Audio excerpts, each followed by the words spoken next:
before I ask you a question, can you say like your name and kind of what you do? Yep, my name's Sean Labsan. I'll be the head coach for the CLPB Snowbirds this summer. My first time coaching the league, so looking forward to it. Yeah, you said it was your first time. Kind of, how did you get? Kind of talk about how you were a player before you were a coach. So, how did you kind of use that experience to get into coaching? So I played. I graduated from FAU in 2017, um, and I've always kind of had a way of knowing how coaches would think about how games would go and kind of think along with them. And then, kind of as my career ended, I knew I wanted to be around baseball, but I knew I was done playing, and I was okay with that. But I still wanted to be around baseball, and kind of give back in the way that it did for me. And so I figured the best way for me to do that was either give lessons or to coach. Um, and I really wanted to get into coaching just so I could still be around it and give back to baseball. Oh, that's great. So, did you kind of like did someone present you with like an opportunity at FAU, or since that was your kind of alum, did you just decide like that was the place you really wanted to be? So I actually got connected with the high school that I coach at from one of our old coaches that was at FAU when I was a player there. And then one of my former teammates was also coaching at the high school with him as well. And it just kind of came about that an opening happened at the high school at American Heritage. And they kind of offered me and said, "You want to coach and get into it?" And I said, "Sure." And I started that in August of 2017 and kind of just been coaching from there. So, how did you kind of like get drawn into the CLPB? I knew Cap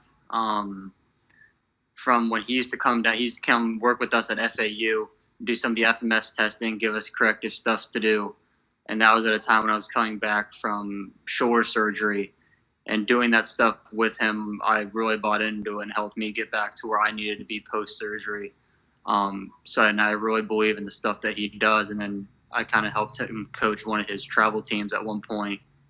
And then he kind of presented me with this opportunity to coach in the league and seeing what the league wants to do instead of just playing games and get guys at bats to actually get in the weight room and get stronger and better, get them prepared for their next season, is kind of what I feel like summer baseball should be about, not just going out there trying to get an extra 150, 200 at bats over the course of the next 8 weeks kind of thing, and where guys go back to school kind of burned out and they need more time off.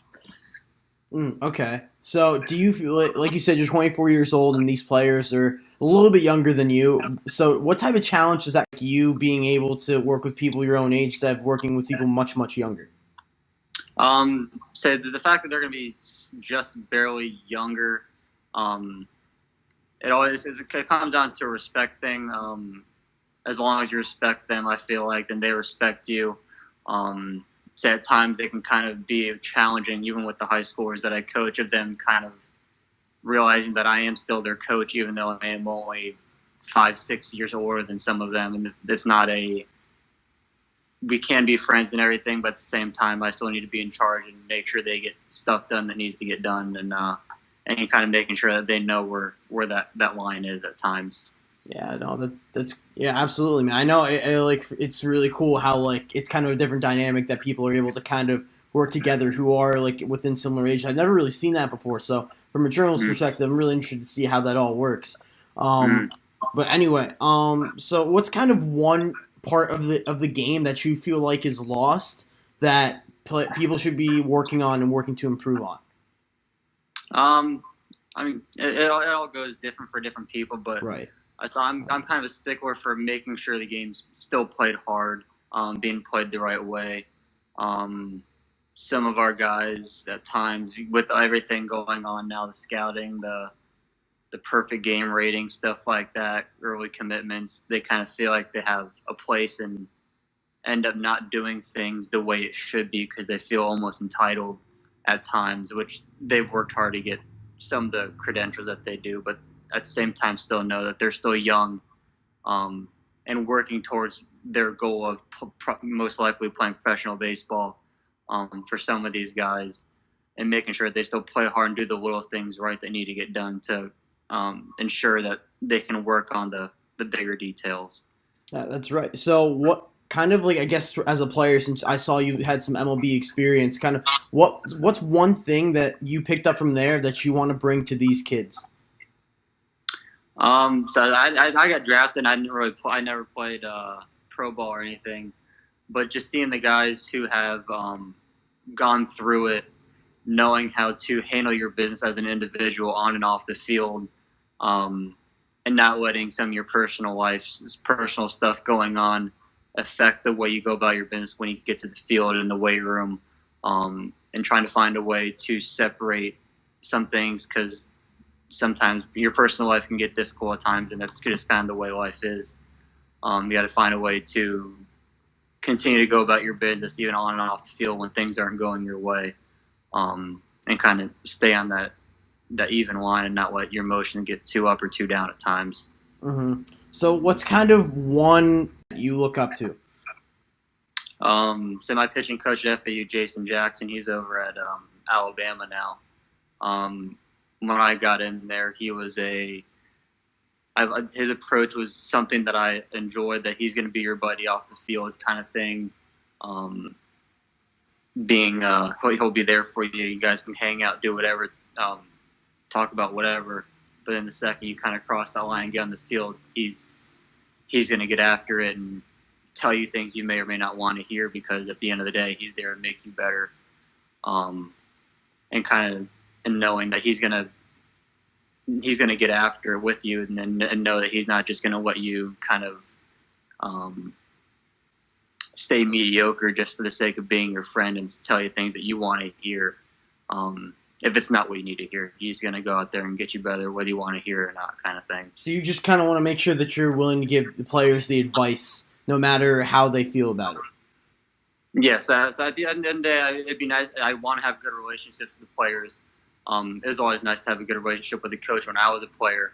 But then also letting them know that I'm out there ultimately to make them better. And sometimes you're going to butt heads with people on the way of doing that at times. And knowing that even though we may butt heads, it's still we can try to find ways to work things out and smooth it over to end up accomplishing their goals and my goals.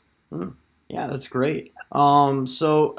Now we'll get into a little bit more fun questions. Who's your favorite team, Coach? Favorite Say that MLB again? favorite MLB team? I mean, I haven't really followed teams as much. Growing up, I was a huge Red Sox fan, Oh even though God. I was from Sarasota. And it wasn't really because it was the Red Sox. It was more of I grew up watching Pedro Martinez and David Ortiz. Oh My yeah. two Oh yeah. favorite players. And it wasn't even so much that I liked the Red Sox. I just liked watching them so much that I ended up watching Red Sox games all the time, kind of thing. So I kind of inherently would just root for them just because usually the Red Sox did good, and then those two were doing well also. But I said you could say I grew up a Red Sox fan for the most part. All right. Well, I mean, they just did win the World Series last year, and that really hurt me a lot. So since I'm a Yankee fan, so Yeah. it's okay. Are your favorite players Pedro Martinez and David Ortiz? Because that's what I was going to ask you next.